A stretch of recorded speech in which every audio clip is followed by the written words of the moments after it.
Hi guys, and welcome to my channel. It's Jaleisha. Thank you guys for tuning in. If this is your first time here, I want to thank you and make sure you subscribe. Today's video is going to be a drumroll please, a first impression slash tutorial.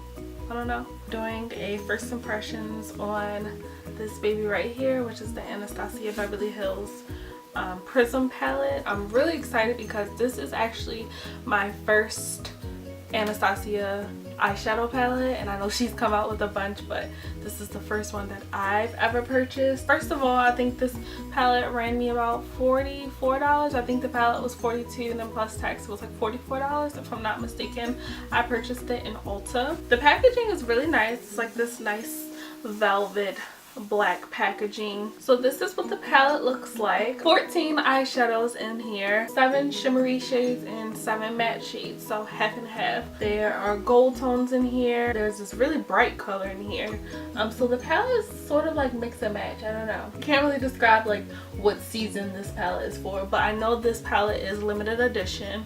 And it will only be available during the holidays. It comes with this duo end brush. One side is like this like a fluffy blending brush, and then the other side is like a shader brush. Not too fond of duo ended brushes. I store my brushes standing up, so I don't know, it's just unsanitary for me, so I rarely ever use these things, but I may use it in today's video. I'm not sure yet. I actually did not plan on buying this palette.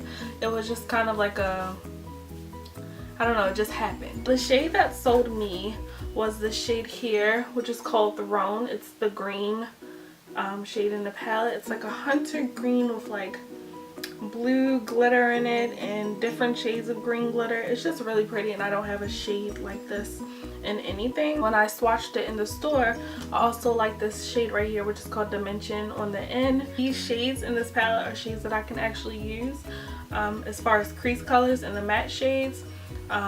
These orange tones, I love shades like that for my crease, and I feel like they'll be nice shades that will actually show up on my skin tone. I don't really have much to say. I don't want to make this video super long, so I just want to get into it. I asked Snapchat which palette you guys wanted to see. It was between this one and Jaclyn Hill and Morphe palette, and most people voted for this one, so I'll do the Jaclyn Hill and Morphe palette in another video later on. So I have no idea what I'm going to do, like what type of look. I'm just going to wing it, and we're going to see where this goes. So let's get into it. Alright, so it's 9:44 on a Sunday night, and I have to be working in the morning, so I don't want to make this video super long, and my boyfriend is sleeping, so if I'm talking really low, then you know why. Now I've already primed my eyelids with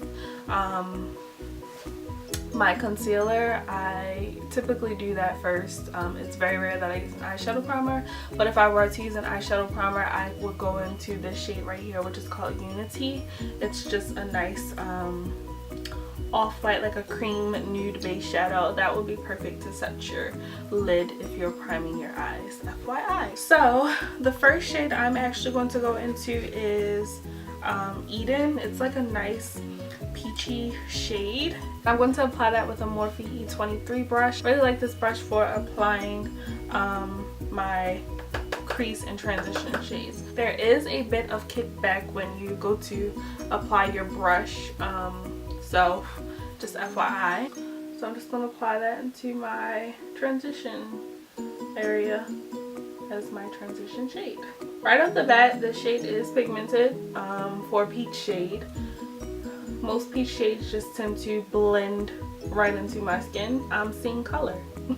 That's a good sign. Like I said before, I have no idea what I'm doing, so we're just gonna go with it. My go-to technique is a halo eye, so I don't know if I'm gonna do that. I feel like that's what I might do just because it's easy and it's pretty late. So yeah, but there is a lot of kickback.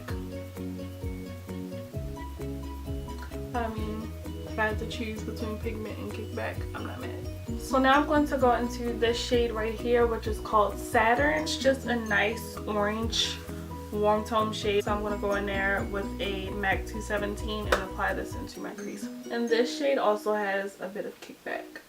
And I'm just packing this on my outer corner.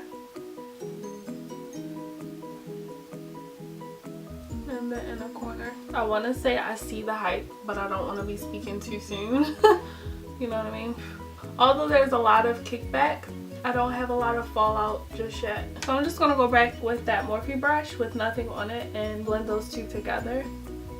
Okay, so I'm going to use the Anastasia brush. I didn't really reach for it at first, but I thought about it. I was like, let me use it. So I'm going to go into this shade right here, which is called Parallel. I'm going to use the shader side of the brush, and I'm going to pack that onto my outer corner, building up over that Saturn shade. And this is just going to add a little bit of depth. And I'm going to take the other side of the brush to blend it out. So with the brown shade, I am seeing a little bit of fallout,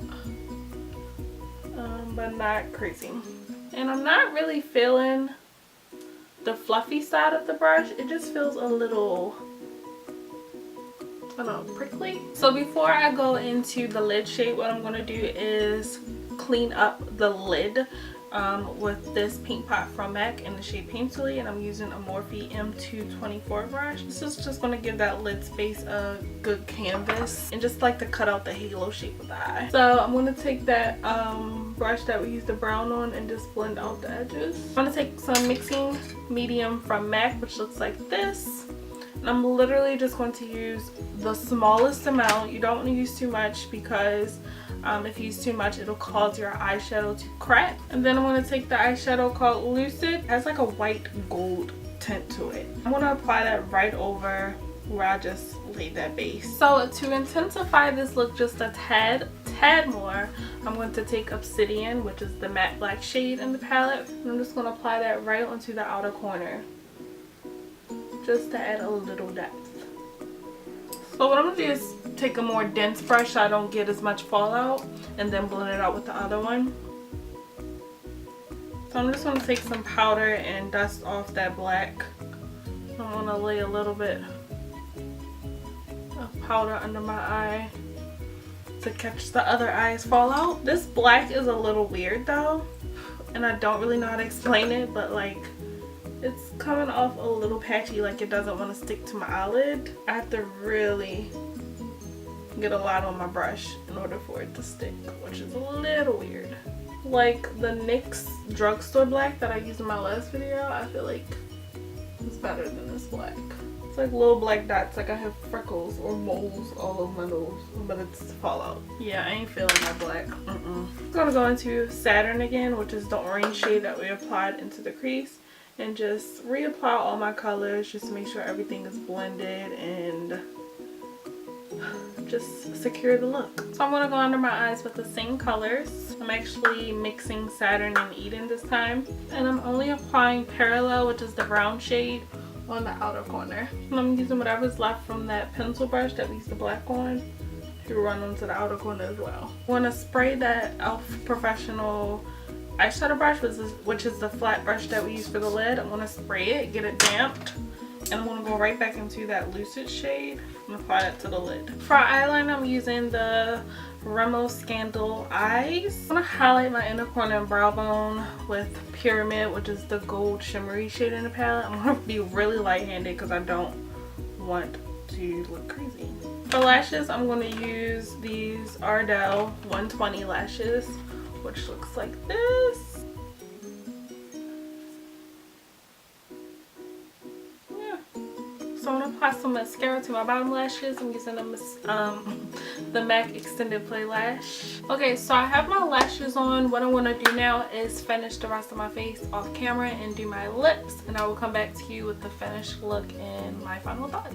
So you guys, this is the finished look here. Do I think you guys should purchase the palette? I don't know. This is my first Anastasia palette, so for my first experience, I really do enjoy the palette. These two orange shades and the brown shades, they are super pigmented. Like, I don't think I've ever used any orange and peachy shades this pigmented, especially with me being a woman of color. It's really hard for us to find shades that actually show up on our skin tone unless we're using a super white base. I just used my regular concealer and it still showed up and it was extremely pigmented, so that is like a plus for me. As far as the shimmery shades, I didn't really get to play with too many, so I'll definitely have to use these shadows in upcoming videos and in more looks. But the loosest shade that I did use on my eye is pretty pigmented, however it is a little flaky. I'm just trying to pick it up on my brush. It kind of like went everywhere and it had a ton of fallout. All of these shades that I used had a lot of kickback, like they were super powdery. But I actually don't mind it because of the pigmentation. The only thing that I didn't like from the shadows that I used was this obsidian shade, which is the black shade in the palette. There are so many better black shades in this, and I didn't really like the way it applied. Like, it applied really patchy. It kind of skipped on my eyelid and it had a lot of fallout as well. Do I think you should get this palette? I would buy this palette again. Like, if I didn't purchase this palette, would I purchase it? I actually would purchase this palette. The green shade sold me. Although I didn't use the green shade, that's what sold me, so I'll definitely use that in the future. But I really do like this palette. It's, like I said, the shades are really pigmented, however there is a lot of fallout and kickback. It has its pros and cons, but I do like the palette, and the packaging is really nice and luxurious. I mean, you are paying $40+ for it, and it does come with a brush. So as far as the brush, I'm not really a fan of the brush. I like the shader side, but this fluffy side, it's a big no-no for me. I'll very rarely be using this because it felt really scratchy on my lid, and I feel like it doesn't really blend. I was blending out the brown that I used and it wasn't really doing too much, so I don't know. I really like the shader side though. I wouldn't buy this if, you know, someone asked me, do you want to buy this? No, I wouldn't, but I definitely would recommend the palette, and I think it's perfect for the holiday season. This green shade, I keep talking about it, but it's popping and it'll definitely look nice for like a holiday party. I think I should do a holiday look with that. But yeah, so that's my overall thoughts. I'm going to try to use other shades maybe in another video. So definitely leave video suggestions as far as what shades you would like me to use out of this palette. Other than that, this is pretty much the end of the video. I really hope you guys enjoyed, and please subscribe to my channel, and I will see you guys in the future. Bye.